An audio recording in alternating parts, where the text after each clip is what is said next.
Okay, so think about this.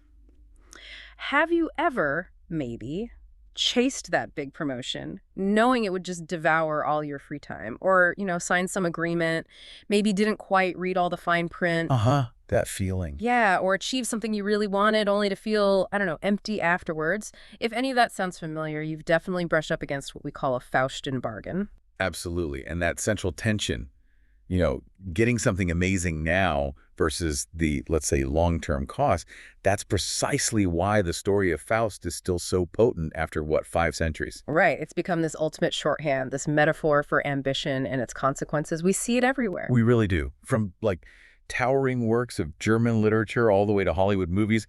And believe it or not, it even comes up in psychotherapy. So today, that's where we're headed. We're doing a deep dive into the source material behind this whole idea. Yeah. We're looking at the classic German legend of Dr. Faust. He's based on a real historical figure, Johann Georg Faust, back in the 1500s. A scholar, apparently very successful, but also deeply unsatisfied. Yeah, restless. And our goal here is really to trace how the story changed over time. We want to unpack that original legend, look at the really critical differences between the most famous versions, especially Marlowe's and Goethe's, and show why this phrase, Faustian bargain, is still the go-to term whenever success seems to come at, well, a possibly catastrophic price. Okay, let's start right there with the bargain itself, the fine print, so to speak. When Faust, our protagonist, summons Mephistopheles, the devil's agent, what's the actual deal? What's being exchanged? It's kind of beautifully simple on the surface, but incredibly complex underneath. Essentially, Mephistopheles offers Faust pretty much anything he wants. Unlimited magical power, knowledge beyond human limits, worldly pleasures, Mephistopheles' personal service. The works? The works, exactly. But, and this is the crucial part, only for a fixed period. Often it's cited as 24 years in the legends. And the price? The price is Faust's immortal soul. Once that time is up, the devil gets him, forever. No refunds, no exchanges. It's the ultimate trade. Temporary power and pleasure for eternal damnation. Wow, stark is the word. Okay, so where did this specific story even begin? The origins are fascinating, especially Faust's motivation. The early versions, the chapbooks, they don't just paint him as curious, do they? He seems almost hostile to the divine. That's right. The core issue in those early accounts from the late 16th century is intellectual pride. Hubris, really. Faust isn't just bored or seeking knowledge. He's actively rejecting God and theology. He felt it was too limiting. Precisely. He was seen as already damned, even before the pact, because he explicitly preferred human knowledge over divine knowledge. She thought theology, religion had hit a wall, but magic, alchemy, science. Those held the real power, the real answers. And there's that amazing detail from the source material, isn't there? The one that just perfectly captures that Renaissance-era shift. It says he literally laid the Holy Scriptures behind the door and under the bench. Refused to be called Doctor of Theology, but preferred to be styled Doctor of Medicine. Yes. I mean, can you get more symbolic? My physical rejection. It totally is. It's a direct insult to the religious authorities and basically a pledge of allegiance to secular earthly knowledge. That choice, putting medicine and empirical study above the sacred texts, that was the initial sin in those early stories. The pact just sealed the deal he'd already made in his heart. And this ties back to a real person, which I think grounds the legend. It's not pure fantasy. The main inspiration was Johann Georg Faust, a real guy, known as a magician, an alchemist, and ironically, someone who actually got a divinity degree in 1509. Yeah, the irony is thick there, isn't it? Yeah. And, scholars have often connected the fear surrounding the Faust figure not just to magic itself, but to the sheer speed of change in the 15th and 16th centuries. Oh, so? Well, some have drawn parallels to another Johann Faust. He was Johann Gutenberg's business partner, the guy who helped finance the printing press. Ah, okay. So the idea is maybe the legend taps into a fear of knowledge getting out of control, like printing press spreading ideas too fast, too far. Exactly. It could be that the Faust legend became a kind of vessel for anxieties about unchecked knowledge, about the disruptive power of new technologies that were fundamentally changing society. The printing press being the big one, of course. But isn't that a bit simplistic? Linking the dawn of mass printing to literal damnation feels like a convenient story for, say, the church, wanting to keep control over information. Was the fear really about the technology itself, or was it more about who controlled the narrative? Well, that's the enduring tension, isn't it? That's why the myth lasts. In that era, Any power source not directly sanctioned by the church was automatically suspicious. So the legend plays right into that. It weaponizes that suspicion. Suddenly, knowledge itself, especially new knowledge, could be literally cursed. It's also interesting that this wasn't entirely new territory. You mentioned the chapbooks, but there were earlier stories with similar themes, right? Like the Theophilus legend. Yes, absolutely. Theophilus from the 13th century is a really important context. He also makes a pact with the devil to regain his church position. But he gets saved in the end. He does. Through the direct intervention and mercy of the Virgin Mary. He repents, she pleads his case, the contract is torn up. Theophilus provides a precedent for the possibility of redemption. Okay, so the early Faust legend deliberately shuts that door. Exactly. It takes the Theophilus model and says, nope, not this time. It hardens the moral. For Faust, in these initial versions, there's no escape clause, no divine bailout. You make this deal, you pay this price, period. It's a much harsher warning. And that harshness, that straightforward damnation, that's pretty much what Christopher Marlowe locks down when the story jumps to England, right? His play, The Tragical History of Dr. Faustus, around 1592, that really set the standard for a long time. Oh, completely. Marlowe cemented it as a tragedy of individual choice and corruption. He worked from an English translation of that German chapbook, and his Faust is, well, he's compelling, but ultimately weak. Weak how? He commands demons. Intellectually, maybe, but morally weak. He constantly struggles with the idea of repentance, good angel, bad angel, you know. He knows the stakes, he understands the theology of salvation, but he can't bring himself to truly turn back. He's either too afraid of the devil's immediate punishment or just too captivated by the power he wields. So no ambiguity there. The clock runs out. The clock runs out, the devils arrive, and he's dragged off to hell, screaming. It's brutal, unforgettable theater. Marlowe's message is crystal clear. You choose this path, you face this end. Irrevocable damnation. Okay, so that's the dominant version for centuries. Yeah. Simple, terrifying morality play. But then, fast forward almost 200 years, and Johann Wolfgang von Goethe starts working on his version of Faust. And he spends, what, 60 years on it? An incredible amount of time. Basically, his entire adult creative life is wrapped up in it. And what he produces, it just transforms the legend. It goes from that relatively straightforward morality tale into this vast, sprawling philosophical exploration of what it means to be human. And the absolute key difference starts right at the beginning with the deal itself. Yes, the agency shifts dramatically. In Marlowe, Faust actively seeks out the devil, initiates the bargain. He wants the power. In Goethe's Faust, Part 1, it's actually Mephistopheles who makes a bet with God referred to as the Lord in the prologue in heaven. A bet, like the Book of Job. Very similar structure, yes. Mephistopheles basically says, give me permission, and I can tempt your favorite servant, Faust, and lead him astray. God allows it, expressing confidence in Faust's fundamental nature. And Faust himself. He's not eager to sign up this time. Not at all. He's deeply world-weary, profoundly dissatisfied with the limits of human knowledge and experience. He's so convinced that nothing can ever truly satisfy his restless spirit that he agrees to a wager with Mephistopheles, not out of desire for simple pleasures, but almost out of despair. What are the terms of this wager? It's different from just selling his soul outright, isn't it? It is crucially different. Faust bets that Mephistopheles cannot provide him with any experience so profound, so beautiful, so fulfilling, that Faust will want that moment to last forever. If Mephistopheles ever succeeds in making Faust say to a moment in time, linger a while, thou art so fair. Verweillich, du bist so schön. Then Mephistopheles wins his soul. So the bet isn't on Faust becoming evil per se, it's on him finding contentment, finding a moment of perfect peace. Exactly. It's a bet on Faust's infinite striving, his relentless dissatisfaction. Mephistopheles wins only if Faust stops striving, stops seeking, and wants to rest in a perfect moment. It completely reframes the narrative. That is a massive shift. It's not about punishing forbidden knowledge anymore. Okay, before we get to the end game and salvation, Goethe doesn't shy away from the damage Faust causes, right? Especially with Gretchen. Oh, absolutely not. Part 1 is devastatingly tragic.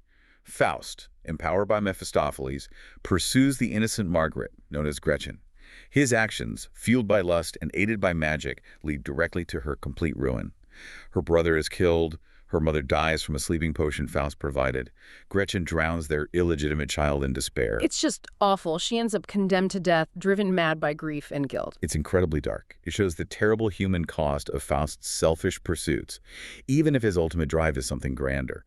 He uses this immense power often for base, personal gratification, and the consequences for others are catastrophic. So the great scholar, the seeker of ultimate experience, he causes just irreparable harm, and yet, spoiler alert, Goethe saves him in the end. How on earth does he justify that? After the Gretchen tragedy, after everything. That's the revolutionary aspect of Faust, Part 2, which Goethe finished very late in his life. It's complex, allegorical, spans mythology, history, politics.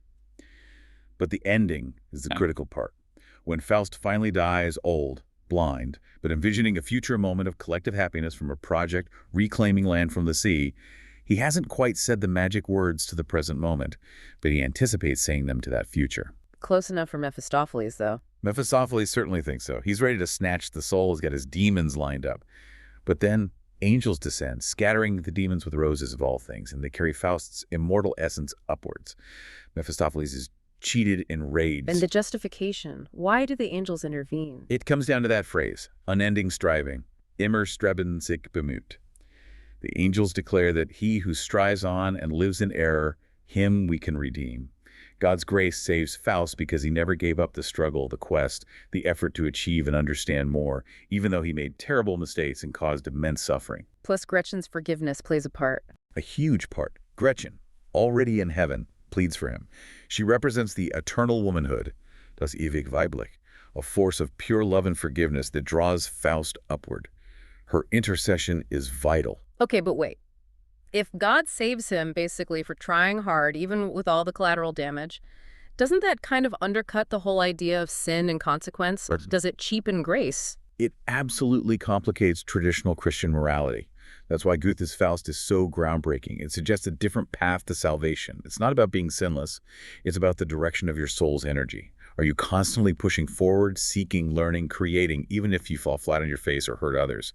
For Goethe, that restless, ambitious, striving spirit, flawed as it is ultimately redeemable through divine grace and love. So intention and effort matter more than the actual, often messy, outcome. In Goethe's vision, yes. It makes the Faust legend much more, well, palatable and inspiring for a modernizing world, rather than just a stark warning. It acknowledges human complexity and offers hope, even for the biggest screw-ups, if their heart was in some way aimed at something higher. That adaptability is key, then. Once Goethe opened that door to interpretation, the template power now, pay later, but maybe there's a loophole could be applied almost anywhere. Exactly. It becomes the ultimate flexible narrative for any ambition that seems to demand too much of your soul, whatever that soul means in context. We see that immediately in how it gets picked up in other forms, like F.W. Murnau's silent film Faust from 1926. That's a purely visual telling. And a stunning one. A masterclass in German expressionist cinema, Murnau really captures the epic scale and the moral horror. I always think of those incredible images. Mephisto, played by the amazing Emil Jannings, looming over the plague-stricken town like this giant bat, his shadow just smothering everything. Right. Or the sequence where Faust, made young again, rides with Mephisto on this demonic cloak through the heavens. The special effects were groundbreaking for the 1920s. It shows the sheer seductive spectacle of the power being offered. And Murnau uses a classic trick for the temptation itself, doesn't he? He does. Mephisto overcomes Faust's initial hesitation, his piety, by offering him the powers for just one day. Try before you buy, essentially. No obligation. Ah, the free trial offer from hell. Pretty much. And of course, once Faust tastes that youth, that power, that ability to heal the sick during the plague, he's hooked. The initial one-day offer just lowers his defenses, and Mephisto easily traps him into the full eternal pact later. It shows how these bargains often start small, with a seemingly minor concession. That template travels well, too. It gets transplanted straight into American folklore with Stephen Vincent Benet's story, The Devil and Daniel Webster from 1937. Yeah, that's a brilliant adaptation. The dusty German scholar becomes Jabez Stone, a down-on-his-luck New Hampshire farmer. He trades his soul not for ultimate knowledge, but for 10 years of prosperity, good crops, healthy livestock, freedom from bad luck. And the climax isn't a philosophical debate. It's a courtroom drama. Exactly. The great orator and lawyer Daniel Webster defends Stone against the devil before a jury of infamous American historical villains, traitors, pirates, corrupt judges. It keeps the core theme of the Soul Pact, but dresses it in pure Americana, focusing on justice, rhetoric, and, well, Yankee stubbornness. And the theme can even become, dare I say, lighter, almost comedic, like in the musical Damn Yankees. Right. Adapted from the novel The Year the Yankees Lost the Pennant, the stakes here are slightly lower. Middle-aged baseball fan Joe Boyd sells his soul to the devil, who appears as the smooth-talking Mr. Applegate. Also, he can become Joe Hardy, a young slugger who can finally lead his beloved Washington Senators to beat those damn Yankees. It sounds frivolous and it's played for laughs, but it works because the underlying structure is still there. Sacrificing something essential, his life, his identity, his soul, for a deeply desired, albeit temporary, gain, winning the pennant. It just proves how universal the basic framework is. It works for theology, it works for farming, it works for baseball. But maybe the most intellectually hefty and politically charged adaptation comes later with Thomas Mann's novel Dr. Faustus in 1947. This is way heavier. Immensely so. Mann wrote it in exile during World War II, and it's a profound critique of Germany's path. His protagonist is Adrian Leverkuhn, a fictional avant-garde composer. And he makes a pact. He does. He makes a deal with the devil metaphorically, perhaps literally through contracting syphilis intentionally for 24 years of musical genius, true breakthrough creativity. But the price is steep. He must renounce love, warmth, human connection. And his fate is tied to Germany's. Explicitly.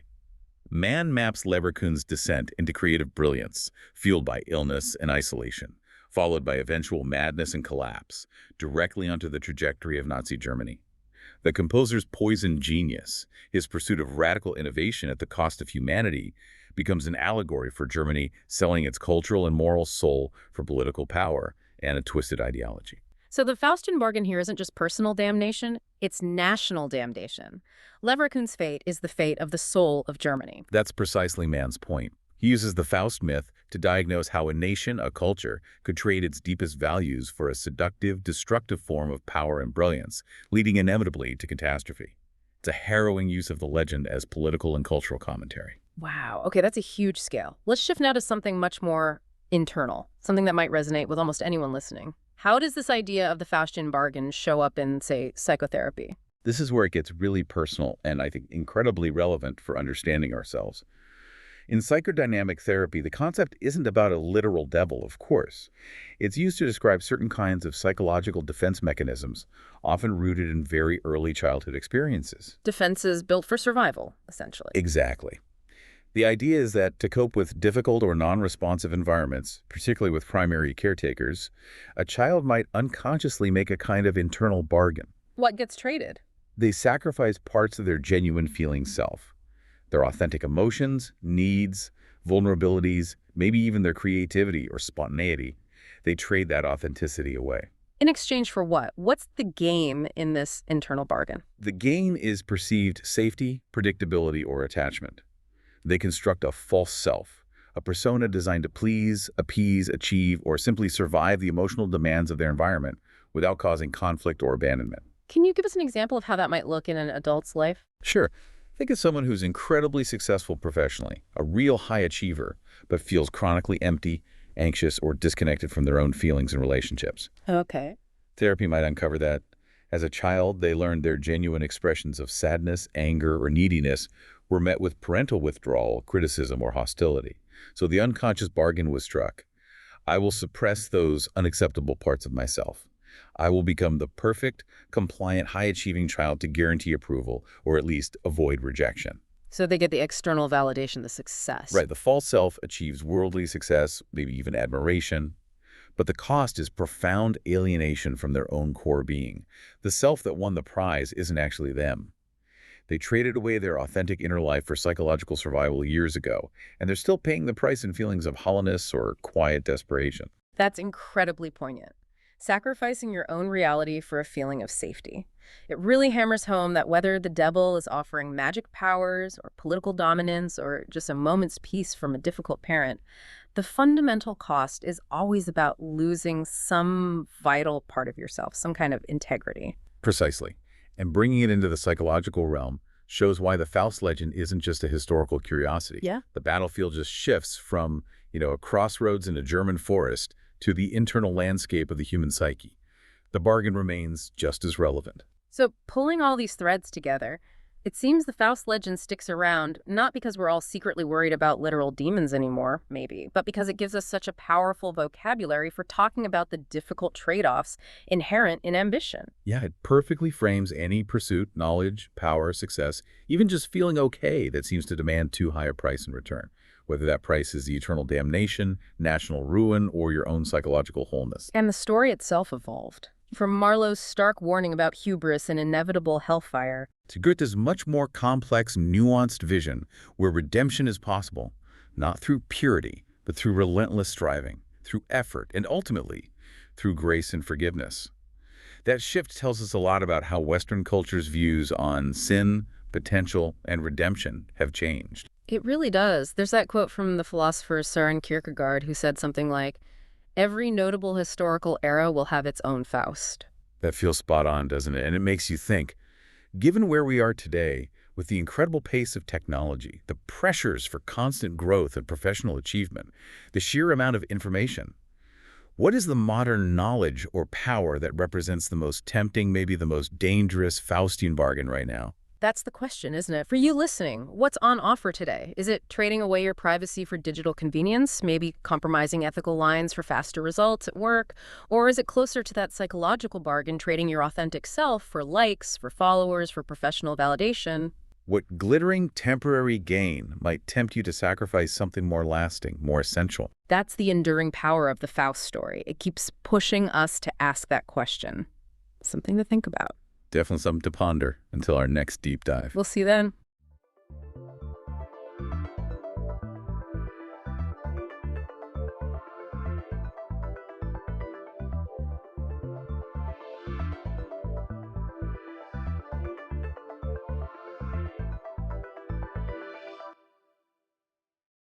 Imagine trying to build a machine that has to survive being plunged into an actual blast furnace and then immediately thrown into a deep freeze. Oh, and don't forget being constantly bombarded by invisible radiation, too. Right, all while operating in an absolute vacuum.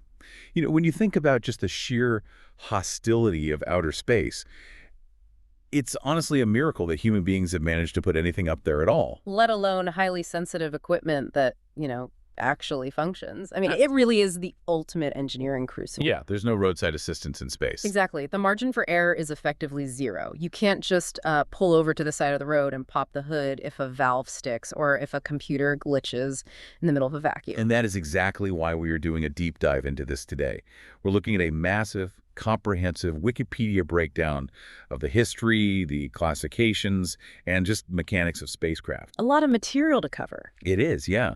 But our mission is to cut through all that dense aerospace jargon and really figure out how humanity actually builds these survival boxes. Because when you strip away all the acronyms, the story of spacecraft is really the story of how we outsmart environments that actively want to destroy us. Which is wild. So if we look at the historical data, understanding that survival really starts with defining what space actually is. Because, Earth doesn't just end with a hard border. Right. The atmosphere just gradually thins out. It's a gradient.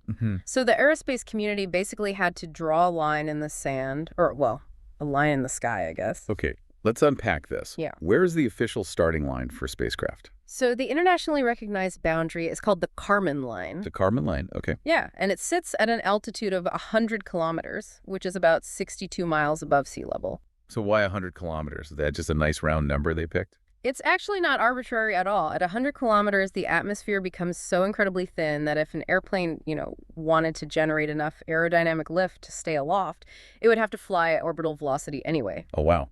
Which means wings basically become useless. Precisely.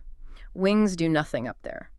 So to cross that boundary and officially become a spacecraft, you have to abandon aerodynamics and rely entirely on brute force thrust. Right.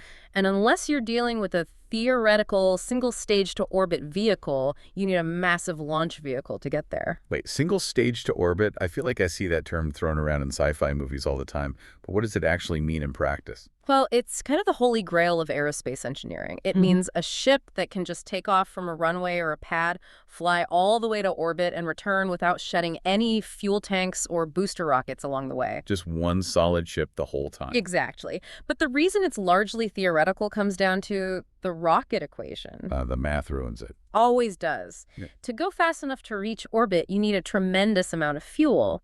But fuel is incredibly heavy, Right, so you need more thrust to lift the fuel. which requires even more fuel. It's the vicious cycle. So the most efficient solution we've found is staging. You drop the heavy empty fuel tanks as you climb, so you aren't wasting energy carrying dead weight into orbit. Which makes total sense. Yeah. And what's just wild to me is that the first machine to actually cross that 100-kilometer boundary, shedding its weight and hitting space, wasn't doing it for science. No, not at all. It was the German V-2 rocket back in 1944. It reached an altitude of 189 kilometers, which is a really sobering origin for such an incredible technology. Yeah, the roots of spaceflight are undeniably tied to warfare. But the true dawn of the space age, like the moment orbital mechanics shifted from theory to reality, that happened on October 4th, 1957. Sputnik 1, launched by the Soviet Union. And I feel like Sputnik gets kind of a bad rap in popular culture today. How so? Well, people usually just picture this, like polished metal ball with 4 antennas aimlessly beeping as it tumbled around the Earth. But reading through these sources for our deep dive, I realized it was so much more than a beeping sphere. I started thinking of it as this cosmic weather balloon. That's a great analogy. What stands out to you about its design? Honestly, the ingenuity of its simplicity. It wasn't just a passive object. It actively measured atmospheric density just by how its orbit decayed over time. Right, the drag on the sphere told them how thick the thermosphere was. Yes. But the coolest part, it was filled with pressurized nitrogen. It functioned as a giant orbital sensor. Oh, the micrometeoroid detection. Exactly. If a micrometeoroid punctured the hull, the nitrogen pressure would drop, the internal temperature would change, and the pitch of the radio signal it beamed back to Earth would actually alter. So it was physically reacting to the environment. That mechanism is a perfect example of elegant engineering. I mean, Sputnik was a total paradigm shift. It traveled at 29,000 kilometers per hour. That is just incomprehensible speed. Right, completing an orbit every 96.2 minutes. It forced the entire world to literally look up and realize that the ultimate high ground had just been occupied. And that realization just triggers this massive leap in ambition. Because if you can put a pressurized metal ball in orbit and keep its internal environment stable, the immediate temptation is to stick a person inside it. Of course it is. But doing that completely fractures spacecraft design into 2 totally different philosophies, right? Crewed and uncrewed. Yeah, and what's fascinating here is how severely biological logistics penalize spacecraft engineering. The meat sack problem. A meat sack problem, exactly. The moment you decide to put a human on board, the complexity, the weight, and the cost of the mission just increase exponentially. Because humans are incredibly high maintenance. Yeah. I mean, we're essentially soft bags of water that require constant pressure, oxygen, temperature control, food, and waste management. Yeah, we're very needy. And beyond that, we're massive contamination hazards. Oh, right. The microbes. Exactly. Humans are basically walking ecosystems covered in billions of microbes. So if you're sending a spacecraft to a pristine environment, say, searching for microscopic life in the ice of Jupiter's moon Europa, a human crew is a disaster waiting to happen. Right. You contaminate the very thing you're trying to study. Exactly. And you cannot put a human being inside an autoclave to sterilize them. Yeah. Please don't try to bake your astronauts. I feel like that's a bad idea. It generally ends poorly for the mission, yes. But a robotic probe, you can bake those components at extreme temperatures, blast them with radiation, and ensure they are totally biologically inert before they even leave Earth. Wow. Okay. So that is why our robotic spacecraft are sent to the most vulnerable, pristine, and frankly, hostile environments in the solar system. Exactly. But I want to dig into how those robotic explorers actually operate. Because, you know, when we send a probe out to Jupiter or Venus, is someone just sitting at a desk at NASA with a joystick, treating it like a glorified remote-controlled car? Or does the spacecraft have a mind of its own? Well, the laws of physics basically dictate the answer to that. It all comes down to the speed of light limit. Okay. If probe is attempting a complex maneuver at Jupiter, it takes radio signals anywhere from 35 to 50 minutes just to travel across the solar system to Earth. Oh, wow. So if a camera spots like a cliff face during a landing sequence. By the time that image reaches Earth and a human operator says, "Oh no," and sends the command to fire the thrusters and steer away, the probe has already been a smoking crater for over an hour. That is terrifying. Right. So, out of pure necessity, these machines possess varying levels of autonomy.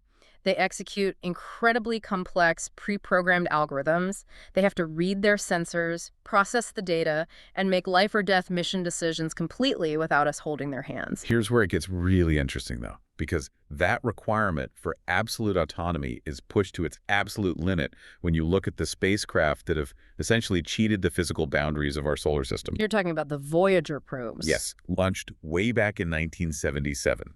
The Voyager program represents an absolute pinnacle of trajectory planning. Yeah, I was reading about the launch vehicles for Voyager 1 and 2. They used Titan Guy rockets. But those rockets didn't actually have enough thrust to send a 722-kilogram probe all the way to Saturn, let alone completely out of the solar system. No, not even close. So they had to steal energy using gravity assists. And I've always kind of struggled to visualize this. How does a tiny metal box steal momentum from a gas giant without just crashing into it?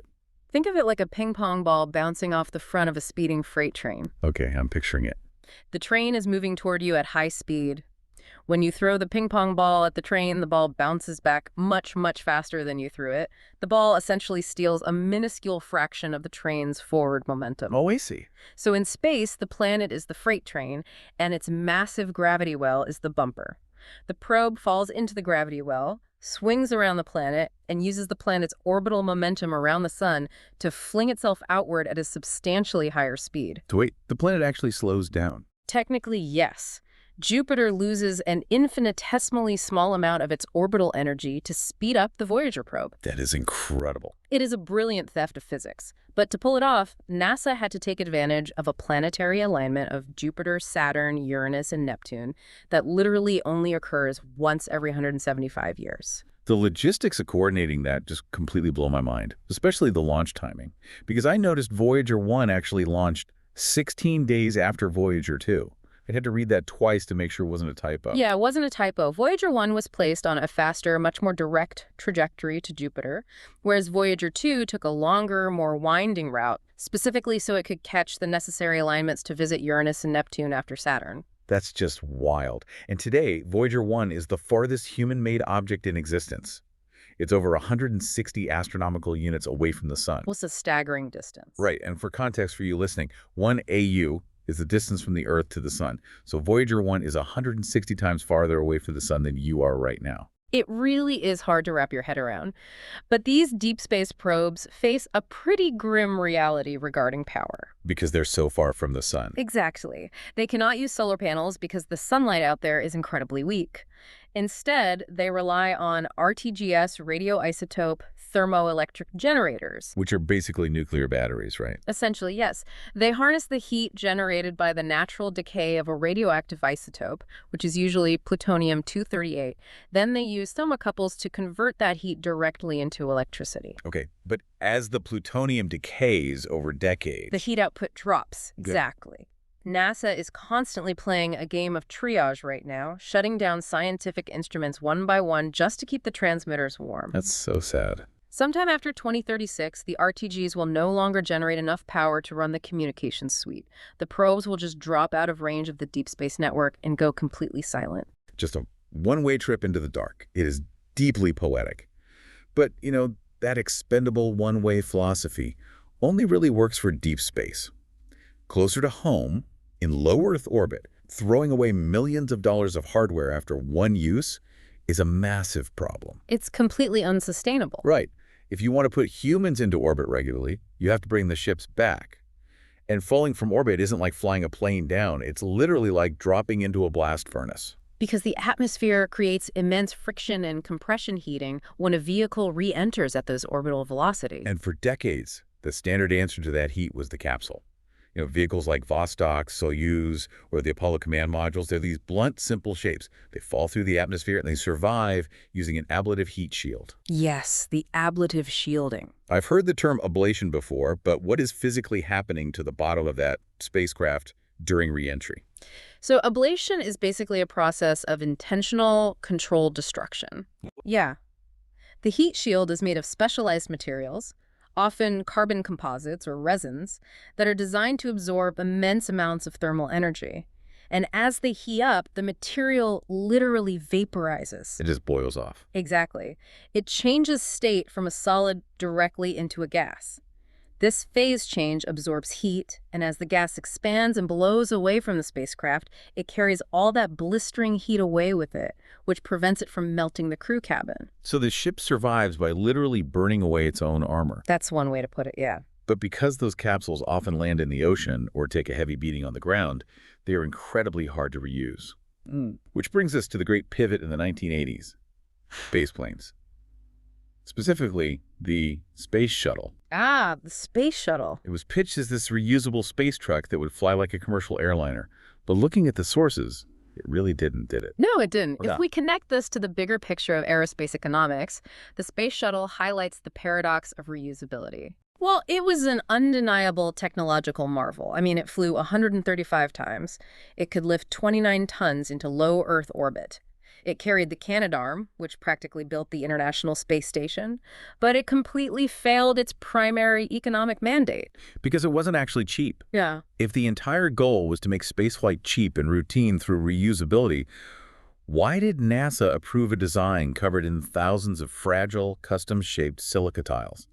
I was reading that you could literally dent the shuttle's heat shield tiles with your fingernail. Yeah, they were extremely delicate. That seems fundamentally backward for a vehicle meant to take a beating and fly again. It was a compromise, really, born out of the materials science available at the time. To avoid the heavy, blunt force ablation of capsules, the shuttle used a thermal protection system meant to radiate heat away while keeping the aluminum airframe underneath cool. Okay, so insulation rather than ablation. Exactly. And those silica tiles were incredibly efficient insulators. You could heat one side of a tile to 2,900 degrees Fahrenheit and pick it up by the corners with your bare hands just a few seconds later. That's crazy. It is. But the trade-off for that thermal insulation was extreme structural fragility. Which created a logistical nightmare upon landing. Exactly the problem. After every single flight, teams had to meticulously inspect thousands of individual tiles. And if one was damaged, it couldn't just be swapped with a generic spare. Why not? Because each tile was uniquely machined for a specific contour of the orbiter. Plus, the solid rocket boosters had to be fished out of the ocean, taken apart, and rebuilt. Oh, wow. The absolute fastest turnaround time they ever achieved between landing and relaunch was 54 days, and that was with the Space Shuttle Atlantis. That isn't refueling an airliner. That is rebuilding a bespoke prototypes after every flight. The labor costs just ate any savings from reusability. Exactly. Which brings us to how companies are trying to solve that paradox today. Because SpaceX's Starship is attempting to be fully, rapidly reusable, both the booster and the ship itself. Right. Starship relies on a stainless steel architecture and tougher, more uniform hexagonal heat shield tiles, aiming for that actual airline-like operational cadence. But to achieve that massive payload capacity while carrying the weight of a reusable heat shield and landing fuel, it introduces a new, massive logistical hurdle. Orbital refueling. Orbital refueling. Right, because to get to Mars, Starship burns almost all of its fuel just escaping Earth's gravity well. So it just parks in low Earth orbit with empty tanks. This is the brutal math of the rocket equation once again. Elon Musk has estimated it might take around 8 separate launches of specialized tanker starships just to ferry enough liquid methane and oxygen up to low Earth orbit to refuel one outbound Starship. 8 launches just for one deep space mission. It just proves how stubbornly strong Earth's gravity really is.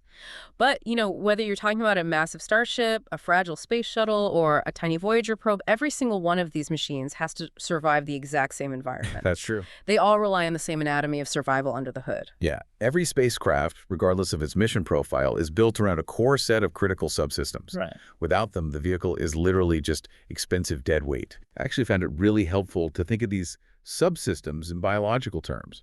It kind of grounds the abstract engineering. For example, you have astronautics, that's the electronic brains and the nervous system of the ship, the computers processing the telemetry. Right. Then you have GNC, guidance, navigation, and control. This is the inner ear and the spatial awareness. And GNC is critical because there is no up or down in a vacuum. Oh boy. The spacecraft uses star trackers, which are basically cameras that map constellations and gyroscopes to constantly calculate its orientation. Then it fires tiny thrusters to point its antennas at Earth or its cameras at a target. Then you have the power system, which is essentially the metabolism, solar panels if you're near the sun, or those nuclear RTGs if you're out by Jupiter.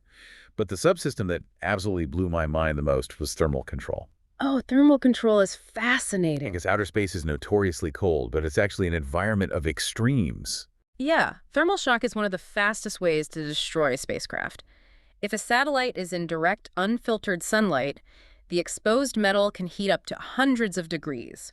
But the moment it passes into the shadow of the Earth, that temperature drops instantly to hundreds of degrees below zero. So you basically have to give the ship the mechanical ability to sweat and shiver. I get how a ship shivers. You install electrical heaters along the fuel lines so the propellants don't freeze solid in the dark. But how does a ship sweat? What do you mean? Well, there's no air in space. You can't use a fan to blow hot air away from the computers.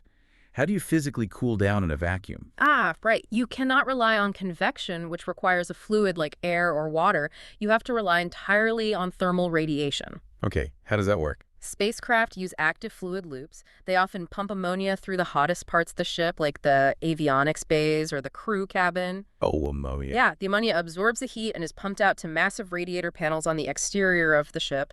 Those panels then emit that thermal energy out into the void of space as infrared light. That is just incredible. The ship cools itself by literally glowing in invisible light. Exactly, and they use mechanical louvers, which are essentially metallic blinds, that open to expose the radiators when the ship is running hot and then close to insulate the ship when it passes into the freezing shadow. And it is wild to think that all of this, the GNC mapping the stars, the ammonia loops radiating infrared heat, the nuclear batteries, it is all just life support for the payload. The payload is the whole point. Right. The payload is the telescope mirror, the communications dish, or the human crew. In the aerospace industry, the payload is what pays the bills. But if any one of those unglamorous, highly engineered subsystems fails, that billion-dollar payload is instantly frozen, fried, or just lost in the dark. But when all those systems hum together perfectly, you get machines that push the very limits of what physics allows.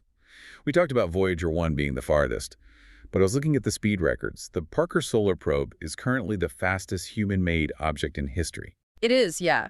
It's utilizing repeated gravity assist from Venus to gradually shrink its orbit, diving closer and closer into the sun's corona. It is currently traveling at over 343,000 kilometers per hour. And at its final close approach, its perihelion, it is estimated to reach 700,000 kilometers per hour. Mind-boggling numbers. Right. To put that in perspective for you listening, at that speed, you could travel from New York to Tokyo in under a minute. And it survives that proximity to the sun using an incredibly advanced carbon composite heat shield, managing thermal loads that would vaporize most metals. It's terrifying speed, but honestly, my favorite machine from these sources isn't setting speed records. It's doing the quiet, everyday heroics of orbital logistics.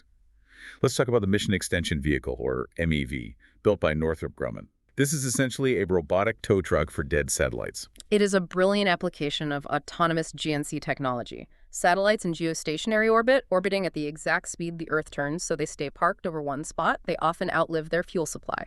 So they run out of gas before they break down. Exactly. Their communications electronics work perfectly, but without thruster fuel, they cannot maintain their precise position. And a drifting satellite is a useless satellite. So rather than letting a perfectly good multi-million-dollar satellite become space junk, the MEV launches, autonomously navigates to the dying satellite like it did with Intelsat 901 back in 2020, and it physically docks with it. Yes, it physically grabs hold. The MEG then fires its own thrusters, essentially taking over as the satellite's new engine.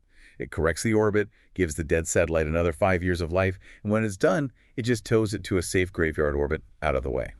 It proves that orbit is no longer just a place where we passively leave things. It is a dynamic, highly active ecosystem that we are finally learning to manage. So what does this all mean? Well, it connects directly back to you, going about your day.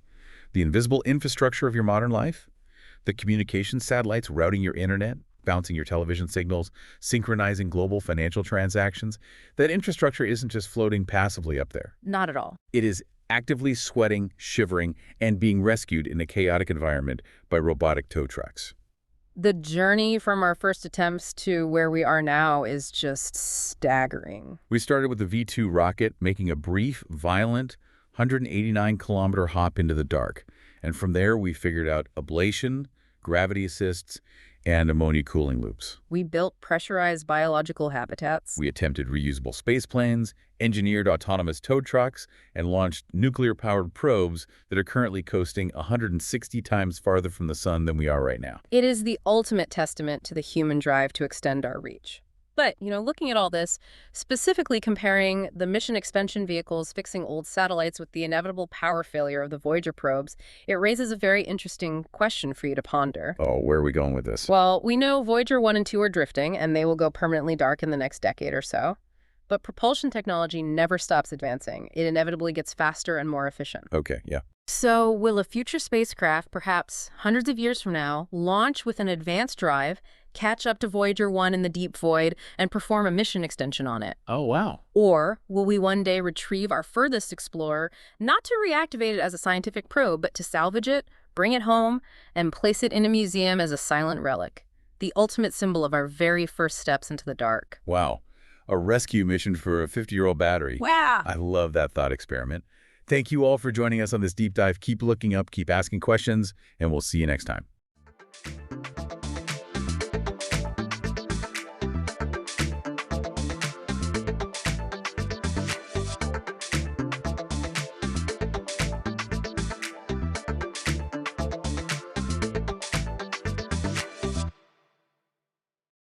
Imagine choosing to deliberately set a haystack on fire. Yeah, knowing full well you're going to be arrested for it. Right, exactly. Just so you can be locked inside a rotting, disease-filled wooden ship. It sounds completely wild to us now. It really does.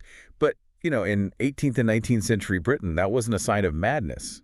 For some people, it was actually a legitimate survival strategy. Which is just a profound level of desperation. I mean, when a prison cell is fundamentally more appealing than your day-to-day freedom, that tells you everything you need to know about the society you're living in. It really does. Well, welcome to this deep dive. Today, we are taking you on a fascinating historical exploration. We really want to cut straight through the myths and, deliver some real aha moments for you. Oh, absolutely. We've got some incredible stuff to cover. We do. We have a massive stack of notes here today, all centered around a really comprehensive Wikipedia article simply titled Convicts in Australia. It's a great source. Yeah. And our mission today is to shortcut your path to understanding how an 80-year-long penal experiment fundamentally shaped a modern nation.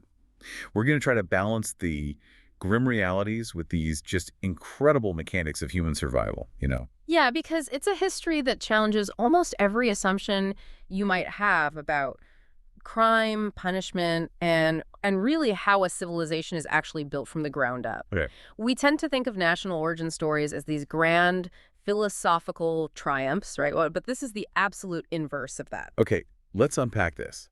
Because before we can really understand who was actually sent to Australia, we have to understand why Great Britain desperately needed a giant island prison in the first place. Exactly. You have to look at the context. Right. So picture 18th century London for a second. It was a city literally exploding in population. From 1700 to 1740.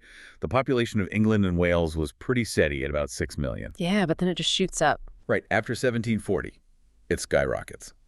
The Industrial Revolution is displacing massive amounts of the working class, so London becomes super overcrowded, rife with crushing poverty, and honestly completely flooded with cheap gin. Oh, the gin craze was very real. And that rapid urbanization, without any kind of social safety net, it created an unprecedented surge in petty crime. I can imagine. People were flocking to the city looking for factory work, but there just wasn't enough to go around. Actually, by 1784, a French observer noted that from sunset to dawn, the areas 20 miles around London practically belonged to highwaymen and footpads. Just totally lawless. Pretty much, yeah. So Britain's response to this crime wave was, well, terrifying. They instituted something called the Bloody Code.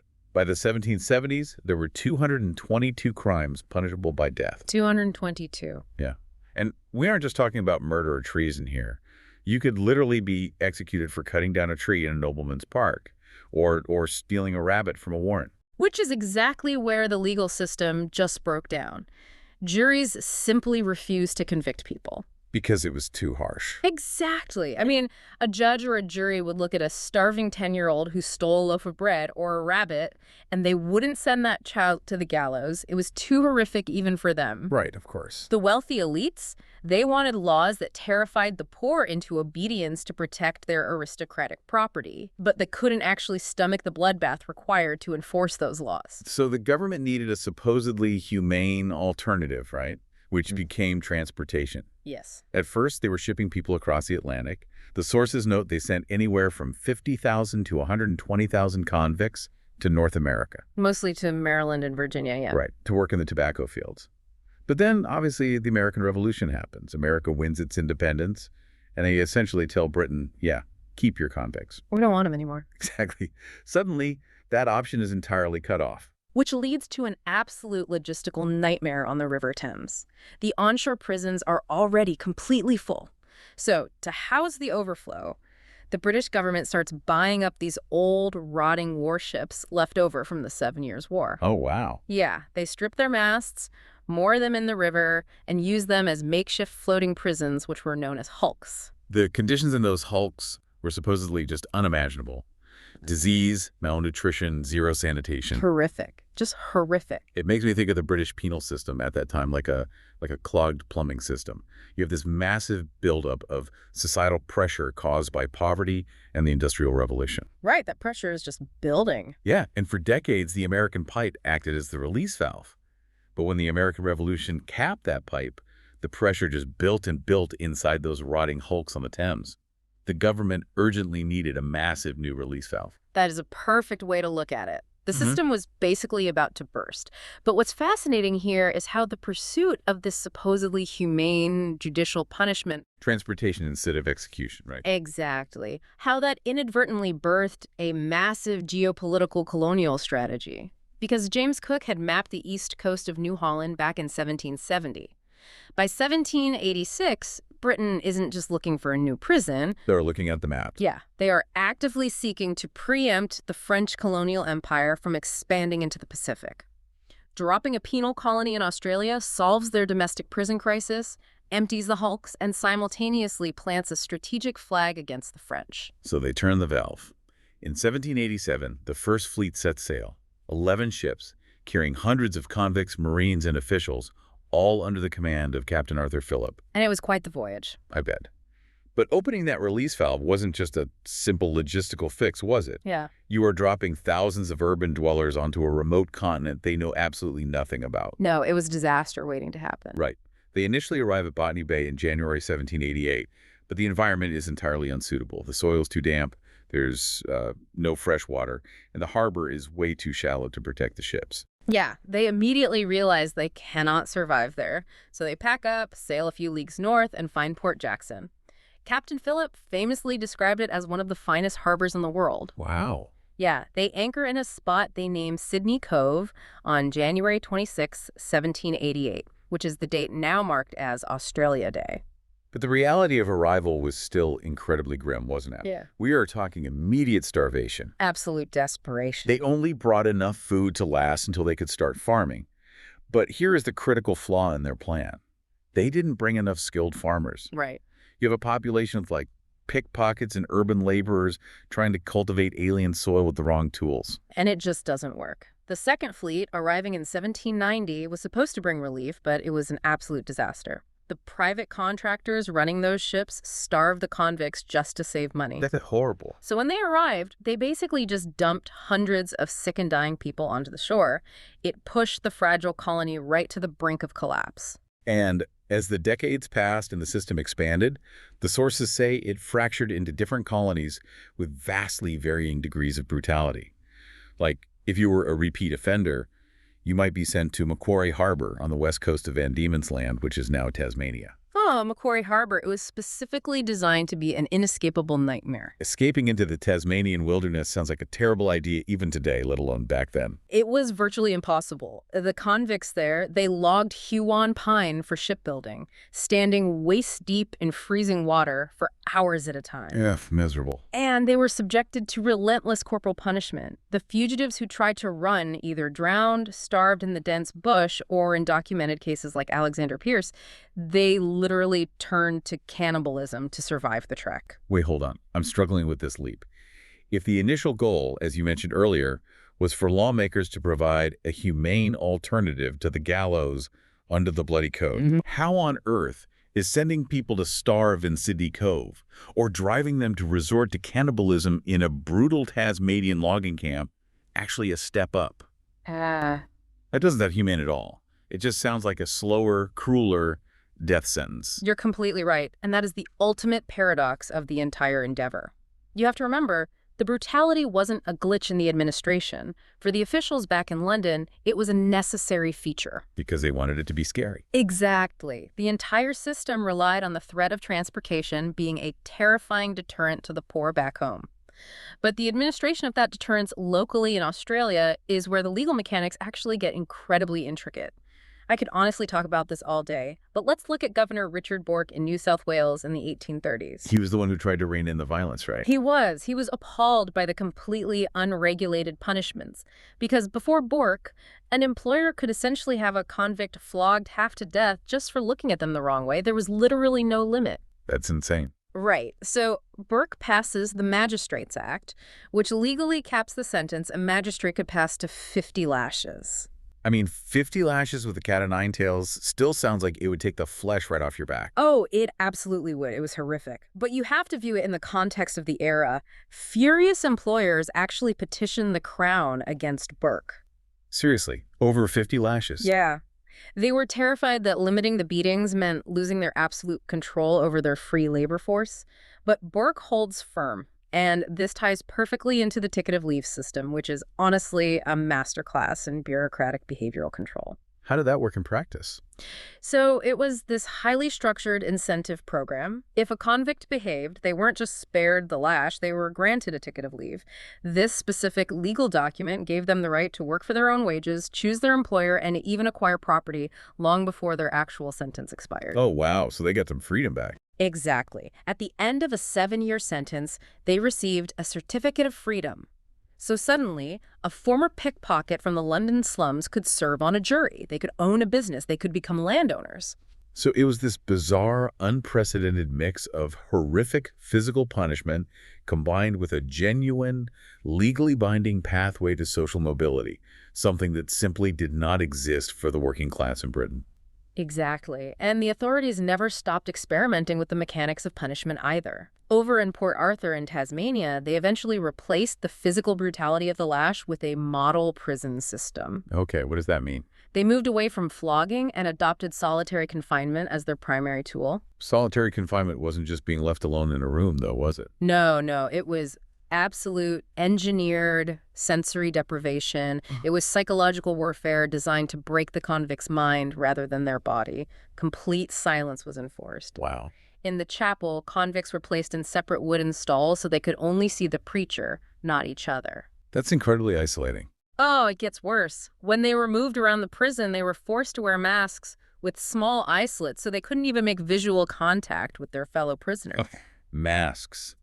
It's chilling to think about the level of administration that went into that kind of psychological destruction. It really is. But, when you picture the people enduring this, the people subjected to the masks or the logging camps or surviving the wilderness, it's so easy to picture a homogenous group of hardened, violent murderers. Oh, for sure. That's the stereotype. Right.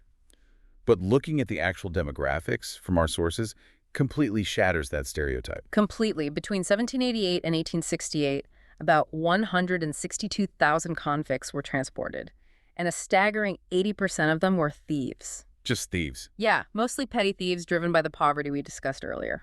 And about 1 in 7 were women, roughly 24,000 women. The sources note that the gender imbalance was massive, so for protection and basic survival, many of these women quickly attached themselves to male officers or convicts upon arrival. It was purely about survival. Exactly. And there's a massive historical myth here to bust for you. Yeah. Although they were routinely referred to in historical texts as courtesans or women of loose morals, the official records show that not a single woman was actually transported for prostitution. Which is wild because it's such a pervasive myth. Right, it simply wasn't a transportable offense under British law. The diversity of the convicts is truly remarkable. Approximately 3,600 of them were political prisoners. These were people who had technically committed no standard criminal offense at all, but were swept up in waves of political unrest. We're talking about Irish rebels fighting against British rule, Luddites protesting the mechanization of their jobs, and the toll-puller martyrs who were arrested simply for trying to form an early trade union. Exactly. The text specifically highlights black convicts as well, many of whom were enslaved people transported explicitly for resisting their enslavement, or, as punishment for speaking out against the British Empire across its colonies. And the individual stories of survival and reinvention are just extraordinary. Consider William Buckley, for example. He was transported, managed to escape into the bush in Victoria in 1803, and ended up living with the local Wathaurong Aboriginal people. Oh. He integrated completely into their society, learned their language, and lived with them for 32 years before finally making contact with new European settlers. 32 years. That's incredible. Or what about William Cuffey? He was a prominent black London chartist and a tailor. He was betrayed by a government spy in London, convicted of preparing acts of arson for an armed uprising, and sentenced to 21 years. A huge sentence. Yeah, but he gets to Australia, and he doesn't just quietly serve his time. He becomes a major, prominent leader in the early Australian labor movement. They just kept fighting.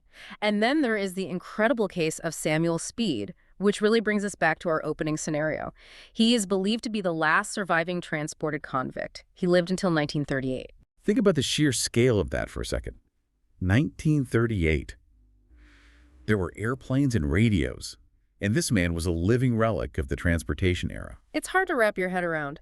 He was born in Birmingham and transported to Western Australia in 1866. But what is truly revealing is the mechanism of his crime. In 1863, Samuel Speed was homeless and starving.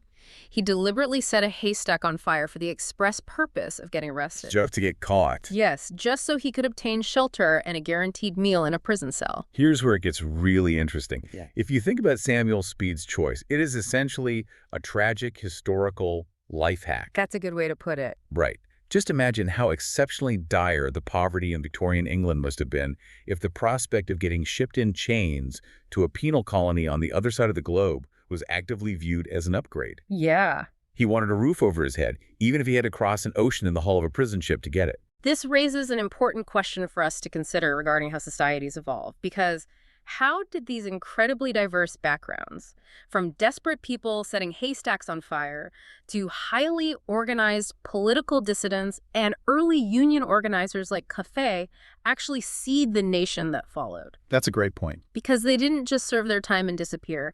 These were people inherently skeptical of authority. They became the intense labor force and the political agitators of early Australia. Wait, if these convicts and free settlers were successfully building out the infrastructure, roads, bridges, entire functioning communities, how did the system finally end? Because usually, if an economic system is working for the empire, they don't just shut it down out of the goodness of their heart. No, definitely not. It became a massive economic and social battle. By the 1830s, free settlers were pushing back hard. Why was that? Well, you had newspaper owners and thousands of free laborers arriving who absolutely hated the economic competition of convict labor. It drove wages way down. Of course. They viewed the entire system as what they explicitly called the hated stain of convictism on their developing, respectable society. They wanted it gone. But I imagine the wealthy landowners felt very differently. Oh, entirely. Wealthy landowners like the prominent squatter Benjamin Boyd actively lobbied to keep transportation going because it provided them with an endless pipeline of cheap, indentured labor. They just wanted the free workforce. Exactly. They wanted to use transported convicts from Van Diemen's Land as shepherds in New South Wales to maximize their profits. It was pure economic self-interest clashing with a growing middle class that wanted social respectability. But the anti-transportation movement eventually won out, right? Yes, it did. The system ended progressively across the continent. New South Wales saw its last convicts in 1850. Tasmania ended transportation in 1853. And finally, Western Australia, which, remarkably, had actually petitioned Britain to send convicts to help with severe labor shortages for their infrastructure. Yeah, they asked for them. Right. They received their final ship, the Hougoumont, in January 1868. And the long-term cultural legacy of that 80-year period is profound. For decades afterward, there was a deep, pervasive shame associated with the convict era. The hated stain. Yes, having a convict ancestor was a source of intense cultural cringe. Families would actively hide their genealogy. They would literally tear pages out of family Bibles to obscure their roots. That's so sad. But then it completely flips in the 20th century. Today, an estimated 4 million Australians are descendants of these convicts, and it is now considered a point of immense pride. It is almost a badge of honor to trace your lineage back to a First Fleeter or a transported Irish rebel. It really is. You also see this legacy heavily imprinted on global culture and literature. Perhaps the most famous convict in all of fiction is Abel Magwitch from Charles Dickens' 1861 novel Great Expectations. Oh, of course. And there's Marcus Clarke's famous Australian novel For the Term of His Natural Life, which depicted the horrors of Macquarie Harbour. And during the silent film era, convicts were massively popular subjects. Really, silent films. Yeah. The 1908 film adaptation of Marcus Clarke's novel was shot on location at Port Arthur with a budget of £7,000, which was astronomically expensive for the time. Wow. So what does this all mean? I want you to really reflect on the psychological whiplash of an entire society here.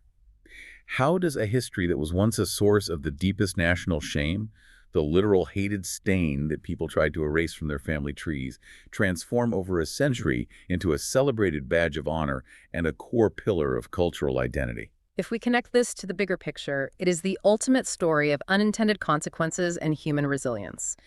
The British government tried to solve a domestic poverty crisis by throwing 162,000 human beings they deemed undesirable to the other side of the world. And those outcasts literally built the infrastructure of a continent. Exactly. Places like the Hyde Park Barracks or the Fremantle Prison, built brick by their hands, are now UNESCO World Heritage Sites. They turned human refuse into the founding mythology of a modern, thriving nation. It really is a massive scale to wrap your head around. From the overflowing, disease-ridden hulks on the River Thames to the psychological warfare of Port Arthur, right up to the final voyage, the Hougoumont, in 1868. It's quite the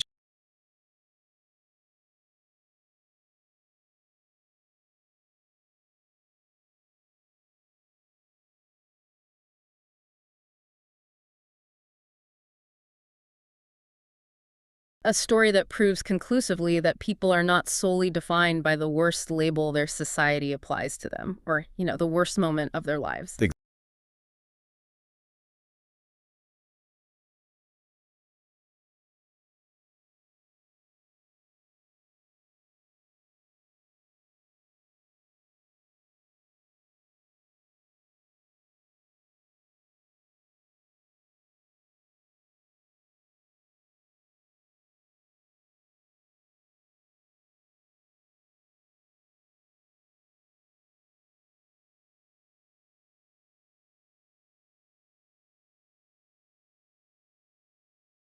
Something to really think about.